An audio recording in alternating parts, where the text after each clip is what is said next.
kusoo dhawaada saaxiibayaal barnaamijkeennii ciyaara halkaad kala socotaan waa cawaalo official channel. Ramadaan mubaarak dhammaan ummadda muslimiinta meel kasta ay joogtaan.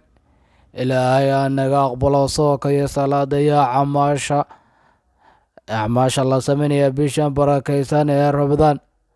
Qodobada ugu muhiimsan wararkeenana waxaa ka mid ah baarsho ugu dambeyn booska labaad soo fadhiisan karta oo kalena bixi karta Ishbiiliya waa haddii ay garaacdo. Kooxda Tottenham oo mar kale afka ciidda u dari doonta kooxda ugu dhaqaalaha badan horyaalka Premier League. Heshiis kordhinta Liverpool ee Mohamed Salah warkii ugu weynaa ka soo kordhay. Man United oo dhibaatoonaysa la'aanta Cristiano Ronaldo iyo caddeyn buuxda oo la helay.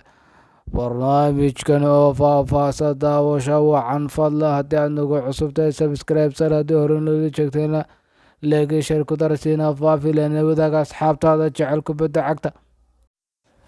Warkayna oo faahfaahsana waa sidan: Barcelona iyo Ishbiiliya oo isu wajihi doona ciyaar ka dhici doonta gegida Camp Nou ayaa aynu ku bilaabi doonaa barnaamijkeenan maanta.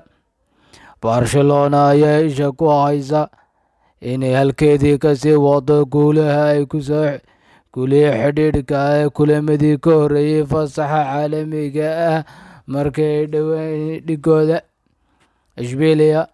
Guul ay Barcelona gaadha ayay booska labaad kala bixi doonta Ishbiiliya oo haatan halkaasi joogta iyadoo markii ugu horreysay kadib muddo dheer kaalintaas soo fadhiisanaysa.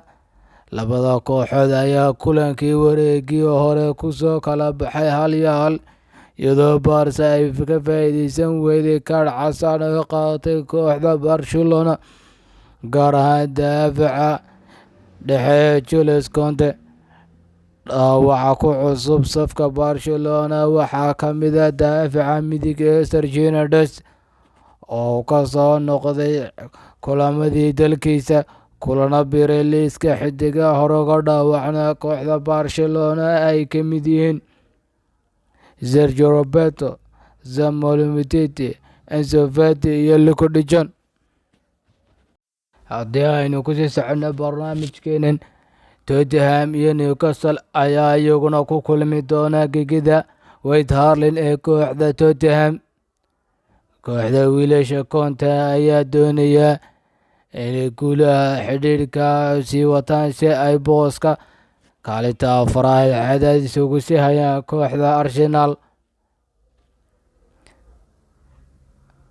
Kooxda kubadda cagta Tottenham ayaa gurigeeda ku martiqaadaysa kooxda dhigeeda ee Newcastle United. Kooxda Newcastle ayaa kulankii ugu dambeeyay guuldaro kala soo kulantay kooxda Everton ayaa markan isha ku haysa siday wadada guulaha ugu soo laaban lahayd. Newcastle 5 jeer ee ugu dambeeyay booqatay gegida kooxda Tottenham ee White Hart Lane 2 jeer oo keliya ayay guuldareysatay. Laakiin kulankii hore lugtii ee xilli ciyaareedkan ee ka dhacay gegida kooxda Newcastle, kooxda Tottenham ayaa kaga adkaatay ciyaar 2-3 ku dhammaatay. Safka Tottenham waxaa dhaawac ku seegi doona ciyaaryahanada kala Skip, Tanganga iyo Sigurdsson, halka safka Newcastle ay ka maqnaan doonaan ciyaaryahanada kala ah Trippier, Wilson, Hayden iyo Lewis. Ayaynu intaa kaga nimaadna qaar ka mid ah ciyaaraha ka dhacaya horyaalada Yurub. Qodobada kale ee wararkeenan maanta ayaa aynu gudbi doonaa heshiis kordhinta Liverpool Mohamed Salah oo warkii ugu weynaa laga helay. Qodobka isaga ayaa aynu milixsan doonaa. Waxaa xog cusub laga helayaa xaaladda iyo arrimaha heshiis kordhinta kooxda Liverpool ka doonaysa xidiga hormuudka kooxdooda xilli ciyaareedyadii ugu dambeeyay Mohamed Salah. Liverpool ayaa in muddo ah qodobada heshiiska cusub isku mari la'aaya Mohamed Salah la aaminsan yahay inuu diiday heshiis 400,000 pound ku qaadanayo toddobaadkii. Salah oo loo arka mid ka mid ah xidiga dunida ugu wanaagsan waqti xaadirkan, ayaa heshiiska ku jooga Anfield yahay mid dhacaya dhammaadka xilli ciyaareedka dambe. Wadahadallada heshiiska cusub ee burburaya bilo ka hor ayaa sababay in shaki la geliyo mustaqbalkiisa. 29-jirkan ayay warbaahintu sheegtay inuu doonayo toddobaadkii inuu qaato £500,000 oo pound si uu la mid noqdo mushaharka noqdo weeraryahanka kooxda Man United ee Cristiano Ronaldo oo ka ugu sarreeya horyaalka Premier League ee dhaqaalaha ugu qaata mushaharka.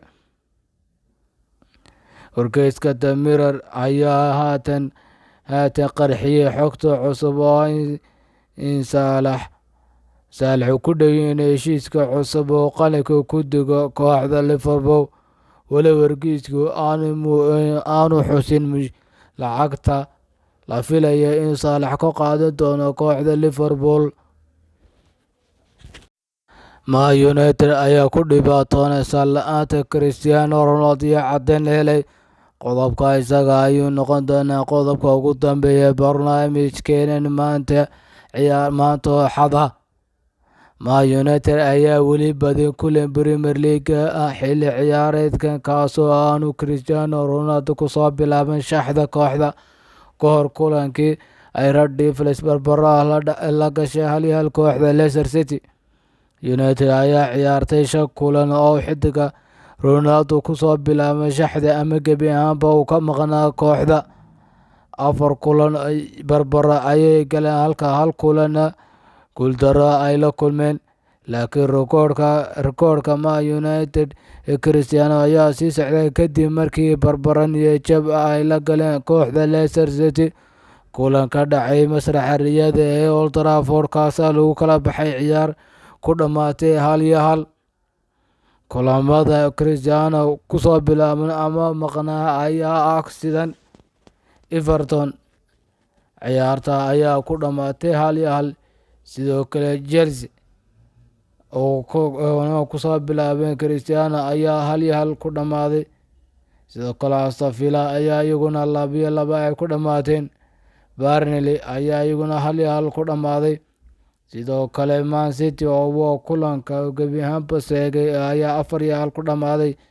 Sidoo kalena kulanka isaguna gebi ahaanba u seegay oo noqon doona kulankii xalay dhacay Leicester City ayaa isaguna ku kala baxeen 1-1. Barnaamijkeennii ciyaaruhu intaas ayuu ka eegay.